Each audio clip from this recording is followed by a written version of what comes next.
Bismillahirrahmanirrahim. Assalamualaikum warahmatullahi wabarakatuh. Selamat siang, salam sejahtera untuk kita semua. Tabi pun.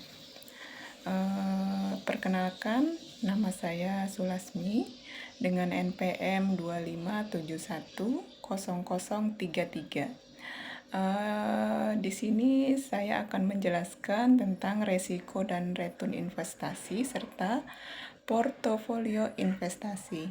Video ini dibuat untuk memenuhi mata kuliah Manajemen Portofolio dan Investasi yang diampu oleh Dr. Febrianto, SEMM, pada program Magister Manajemen. Ada prinsip dasar hubungan antara resiko dan return. Ada hubungan positif antara tingkat resiko dan tingkat return. Semakin tinggi tingkat resiko, semakin tinggi return yang diharapkan oleh investor. Karena investor dikompensasi untuk menanggung ketidakpastian atau risk premium. Teori keuangan modern seperti model CAPM, Capital Asset Pricing Model, juga menjelaskan bahwa expected return suatu aset bergantung pada beta, atau seberapa besar resiko sistematiknya. Investor rasional atau risk averse cenderung menuntut imbal hasil lebih tinggi jika mengambil resiko lebih besar. Di sini juga kita akan membahas jenis resiko. Ada dua jenis resiko yang kita bahas. Yang pertama adalah resiko sistematik dan yang kedua adalah resiko spesifik. Untuk yang pertama, resiko sistematik tidak bisa dihilangkan melalui diversifikasi. Misalnya fluktuasi pasar, suku bunga, dan krisis ekonomi. Yang kedua adalah resiko spesifik.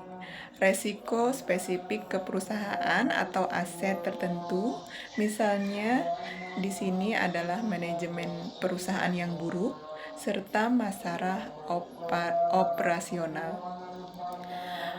Karena resiko sistematik tidak bisa dihilangkan sepenuhnya, investor biasanya dihargai untuk menanggung bagian dari resiko itu melalui return yang lebih tinggi.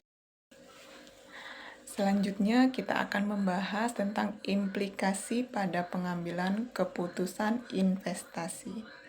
Di sini kita akan membahas seorang investor harus menilai toleransi resiko sebelum mereka memilih instrumen investasi.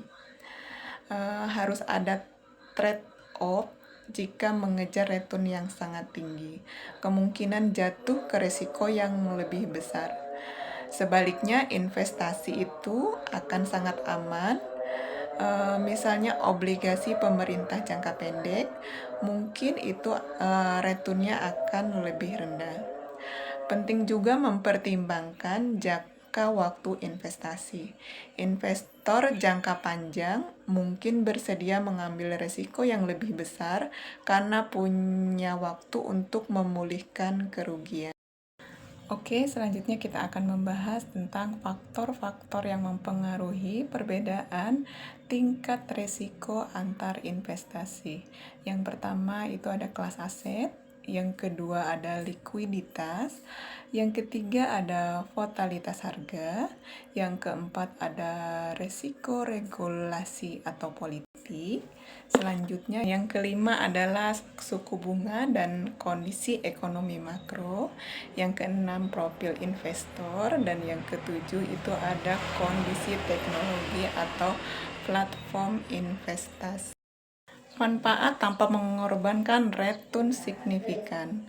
Karena diversifikasi, portofolio mungkin tidak meledak dengan return super tinggi dari satu kelas aset, tetapi return yang dihasilkan akan lebih stabil dan resiko drawdown besar bisa dikurangi.